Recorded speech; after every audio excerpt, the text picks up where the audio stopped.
Hi, I'm Jack Sullivan, and welcome to Dr. Scary Tales. Tonight, I've got a story for you that was shared with me by a close friend, someone I trust with my life. It takes place in a quiet little town called Bridgton, Maine. You know, the kind of place where everyone knows each other and nothing out of the ordinary ever seems to happen. Except, it did. I want you to really feel this one, so if you're watching this before bed, grab your headphones, turn down the lights, and let's dive into a story that blurs the line between the living and the dead. Before we get started, if you enjoy these tales, don't forget to like the video, share it with your friends, and of course, subscribe to Dr. Scary Tales. It helps the channel grow and keeps these stories coming. Now let me take you into the heart of Bridgton, where a young boy's whispers began to unravel a deadly secret.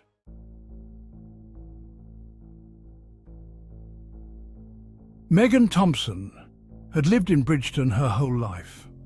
A small, close-knit town just far enough from Portland to feel secluded. After her husband David died in a sudden car accident on a stormy night, she was left alone to raise their 6-year-old son, Ryan. She tried to move on, to create a new normal for her and her son. But like so many tragedies, this one didn't end with a funeral.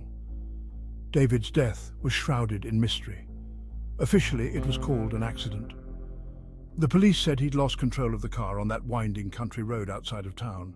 But Megan always had a feeling there was more to it. And as she would soon find out, her instincts were right.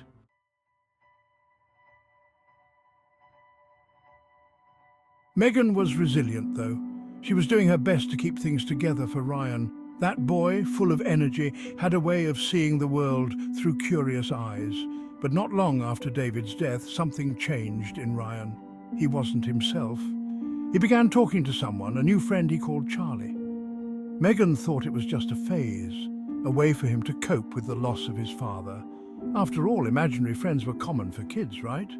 But Charlie wasn't just any imaginary friend. No, Charlie was different.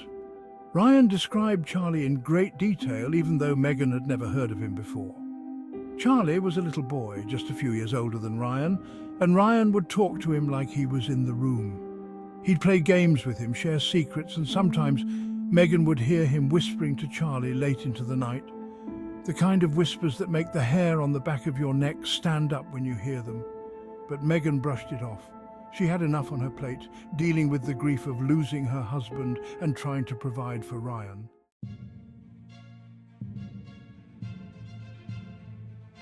It wasn't until Ryan's behavior started to shift that Megan grew concerned. He became distant, almost like he was hiding something. He'd sit in his room for hours, staring out the window, talking quietly to Charlie. One night, Megan woke up to the sound of footsteps. Light footsteps like those of a child pacing back and forth in the hallway outside her room. But when she checked, Ryan was fast asleep in his bed. The following morning, as Megan was making breakfast, Ryan casually mentioned something that stopped her cold. "Charlie says Daddy's not really gone," he whispered, his eyes fixed on the cereal in front of him. Megan's heart skipped a beat. "What do you mean, Ryan?" she asked, trying to keep her voice steady. Ryan shrugged like it was nothing. "Charlie says Daddy's still here. He says Daddy did something bad and that's why he had to go away."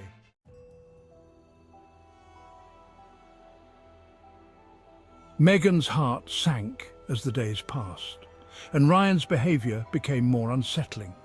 It wasn't just his conversations with Charlie anymore.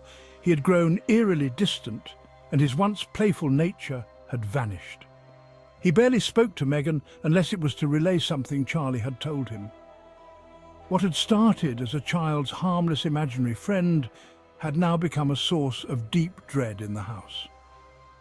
One night, after putting Ryan to bed, Megan sat in the living room trying to distract herself with a movie. But there was this pressure, this feeling that someone or something was watching her. She could hear the creaks in the walls, the wind outside scraping branches against the house. Then, out of nowhere, the TV flickered off. Not just the TV, every light in the house, total darkness. She froze. Silence blanketed the room except for one thing. From Ryan's room upstairs, she heard that now familiar sound, his whispering voice. But it wasn't like before. This time he wasn't just talking to Charlie. He was arguing with him. Megan could make out fragments, phrases that chilled her to the bone. "No, Charlie, I don't want to. No, stop it." Megan raced up the stairs, her heart pounding in her chest. She flung open Ryan's door, only to find him sitting up in bed, wide-eyed, staring at something in the corner of the room. His lips quivered as he said, "Charlie's mad, Mummy. He says you're not supposed to be here." Megan's blood ran cold. She knew then that whatever this was, whatever Charlie was, it was far more than just her son's imagination. And for the first time, she wondered if Ryan was even safe anymore. She grabbed him, pulled him into her arms, and locked the door behind her as they left the room. But the whispers followed them, faint but undeniable. That night, as Megan lay awake with Ryan sleeping beside her, she heard it again. Footsteps, slow, deliberate footsteps creaking up the hallway. But no one was there. The next day, after barely any sleep, Megan decided she couldn't handle it alone anymore. She went to the local library, desperate for answers. She needed to know if Charlie was a figment of Ryan's imagination or if he had some connection to this town's history. Hours passed as she pored over old newspapers and town records. And then she found it. A faded article from over 20 years ago about a boy named Charlie Davis who had gone missing. He was last seen near the Thompson property, her property.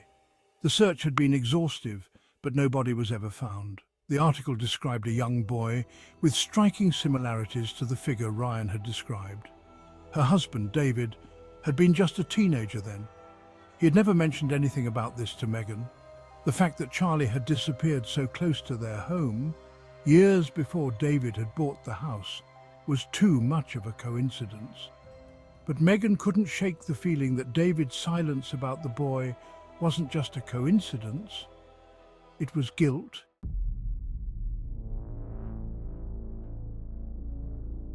Feeling the walls closing in on her, Megan knew she needed help. She called the police. And that's when Detective Collins came into the picture. He was a no-nonsense kind of guy, a veteran with decades of service under his belt. At first, he listened politely as Megan recounted the strange things happening with Ryan and the whispers about Charlie. But she could tell by the look in his eyes that he didn't take it seriously. He chalked it up to grief, stress, maybe even mental exhaustion. But then Megan showed him the article, The Missing Boy. That was enough to make Collins pause. Missing children cases, even ones decades old, had a way of pulling at the conscience. Collins agreed to look into it, starting with reviewing the circumstances of David's death, just to rule out any foul play. A couple of days passed and Collins dug deeper into David's past. What he found was unsettling, to say the least. David had been questioned all those years ago in connection to Charlie's disappearance. He was never charged, but there was a record of an interview with him, an interview that painted a picture of a young man who seemed deeply troubled. The more Collins looked, the more he began to suspect that David's death wasn't an accident. There had been whispers in the town, people who believed David had been involved in something darker than just a car accident. As Collins was beginning to connect the dots, another strange event rocked Megan's world. Ryan disappeared again.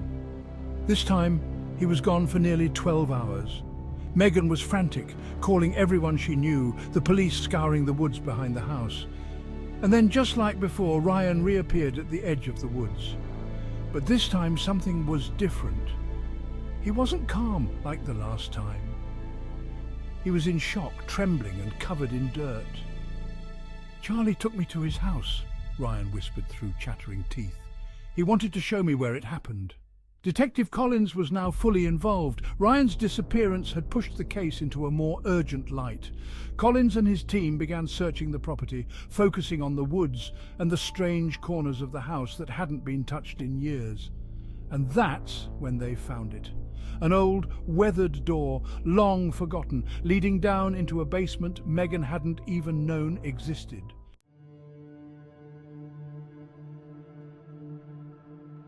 Megan, standing in the doorway of the basement, felt her breath catch. The darkness below seemed to breathe, heavy, stale air creeping up from the forgotten cellar. Collins led the way down, his flashlight cutting through the thick dust. It was clear that no one had been down there for a long time. The walls were lined with old crates and furniture draped in cobwebs. At the far end of the basement, they found it.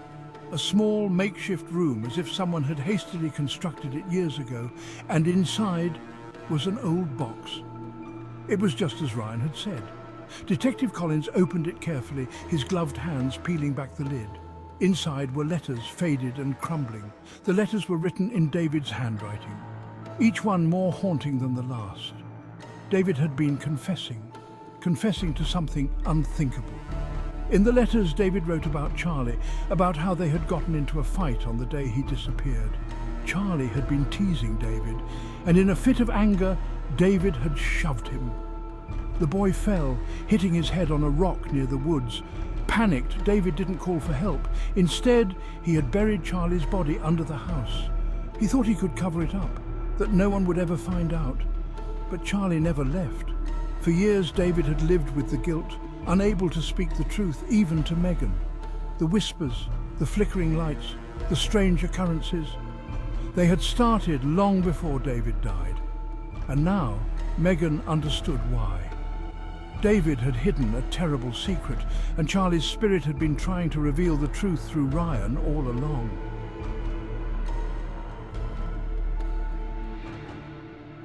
With the letters in hand, Detective Collins had everything he needed to close the case. But the horror wasn't over yet. That night, as Megan tried to process the revelation, she heard something outside the house.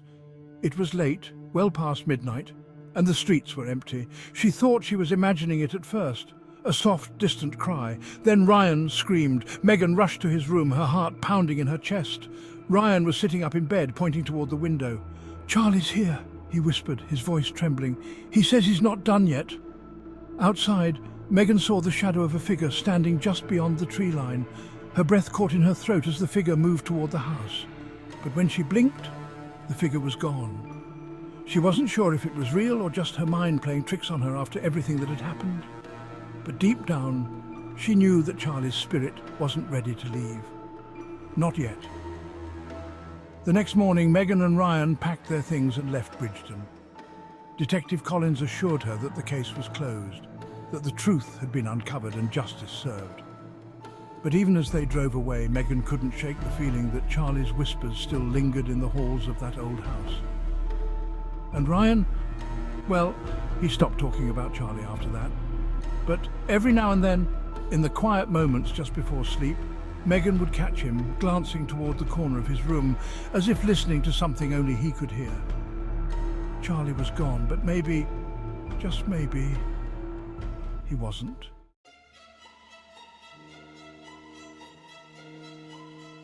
And that, my friends, is the story of the Child's Whisper. A chilling tale of how the past can haunt us in ways we never expect. Sometimes the things we bury, both literally and figuratively, come back to remind us that the truth always finds a way to the surface. If you enjoyed this story, please take a moment to like the video, share it with someone who loves a good scare, and don't forget to subscribe to Dr. Scary Tales for more spine-chilling stories. Until next time, keep your lights on and listen carefully to the whispers in the dark. You never know who might be trying to tell you something.